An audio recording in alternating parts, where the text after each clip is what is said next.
Welcome you once again to the second part of our Philippine Sports Writers Association Forum here. Ground floor, Philippine Sports Commission building dito pa rin po sa Rizal Memorial Sports Complex, Malate, Manila. Sa ngalan ng ating President, si Francis Ochoa, ganun din po ng aking partner, si Randy Caluwag, and of course, sa ngalan din ng ating mga sponsors, Philippine Sports Commission, Philippine Olympic Committee, San Miguel Corporation, Smart PLDT, Milo, and Arena Plus. Ito na po yung ating lesson session for today. Sabi ko, usapang cycling. So, we are having our Larga Pilipinas Operations Chief to announce about this inaugural stage race of Larga Pilipinas Race to the Northern Alps. Okay, so hindi naman natin siya kilala, no?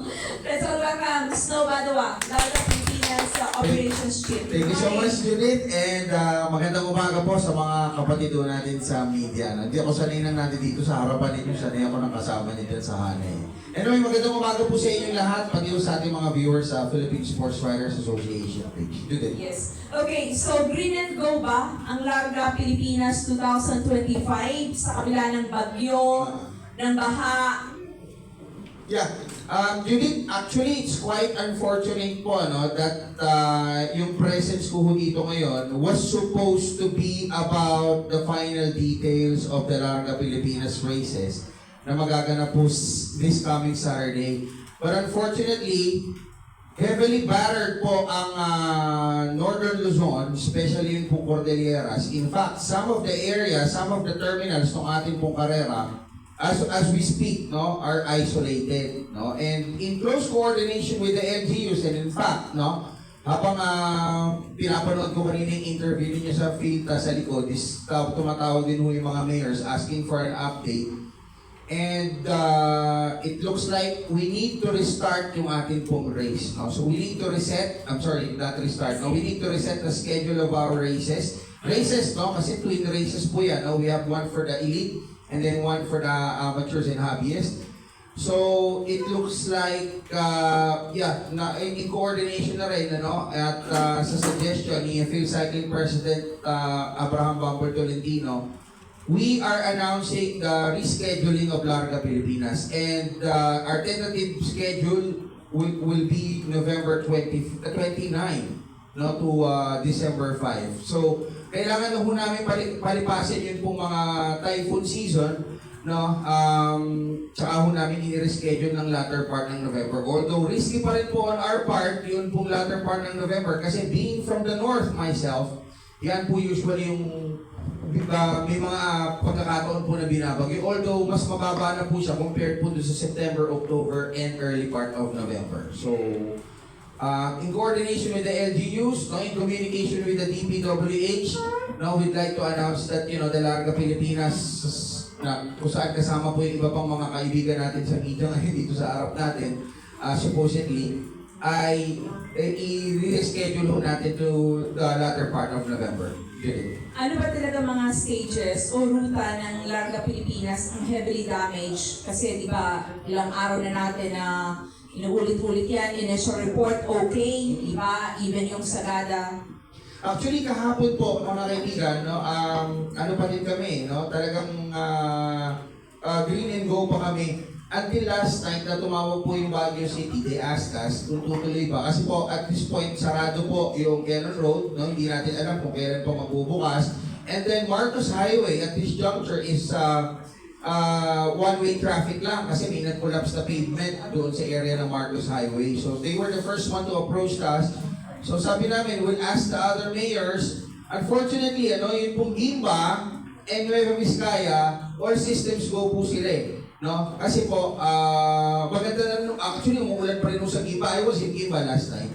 So, yung Nueva Vizcaya po, maganda na rin yung panahon doon, pero hindi pa rin normal.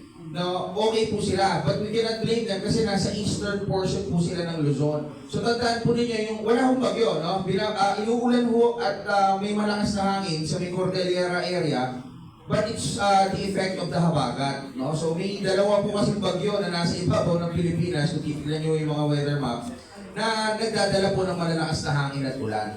No, so yung eastern portion, medyo katulad po dito sa atin sa Maynila, kaya ho, kung makikita niyo, pwede na tayo magsampay ng mga labada, nasa eastern portion po tayo. But the western part, no, ay patuloy pa rin nung dumaranas sa pagulan. And ayaw naman ako namin dumagdag pa sa problema ng LGU dahil they need to, of course, assist us there, di ba? Magiging dagdag pa tayo sa mga isipin nila. So, we decided, no, in coordination nga po with the LGUs and the field cycling, na i-reset po natin to a latter date yun pong Larga Pilipinas. At ang isa po kasi dito is meron tayong presence ng mga international teams and cyclists. Mababaliwala po yung other purpose ng Larga Pilipinas of sports tourism. No? And we don't, kahit naman ho tayo, no, ayaw natin papasukin sa bahay natin, yung mga bisita natin, ng makalat, di ba? At binaha, di ba? At magulo yung ating pong mga tahanan. Have we notified yung mga international teams natin and of course the local teams na kasali sa Larga? Nag-send na po kami ng communication sa mga teams, no? At actually, sila ho yung huli namin kinausap bago po ako humarap ito. Sa ngayon po, kasi kagabi po, no? 7 p.m., talagang i-announce na namin na start na tayo sa Gimba, di ba? And then mayroon tayong People's Race in Palayan. No, so, until nga na tumawag po yung Baguio at around 8 p.m., kasi yun, nabago na po yung takbo. And we already sent communication sa mga teams, no? So at this point, sabi ko nga po kila Miss Sunshine, yung aming pong President Commissar, at kila Miss Badet, yung aming pong Project Director, I told them na apart from the communication, kausapin natin sila personally. Kasi alam nyo, kahapon, when Baguio called, tapos kinausap ko din po si Banawe Mayor Donald Bungol noon, and then si Sagada Mayor Felicito Dula, sila po kasi medyo critical na area. No? Tapos yung Bugyas po, si Mayor Julius Amos, sa Bugyas po may mga landslide eh. So nung tinanong ko sila, talagang they are really pushing for a reset. No? Kasi hindi rin maganda yung lugar nila at yung panahon. So tinawagan ko pa yung ibang mga teams. No? So nalulungkot nga po ako, no? Kasi yun pong Standard Insurance, they're really excited, no, to perform dun po sa ating karera. Yun nga lang is we cannot sacrifice. So ito po yung, if you may, basahin ko po sa inyo yung naging sulat namin sa mga teams. Baka may mapulatin kayo. Okay, the weather disturbances of the last 2 weeks have brought not just floods but also landslides in much of Luzon.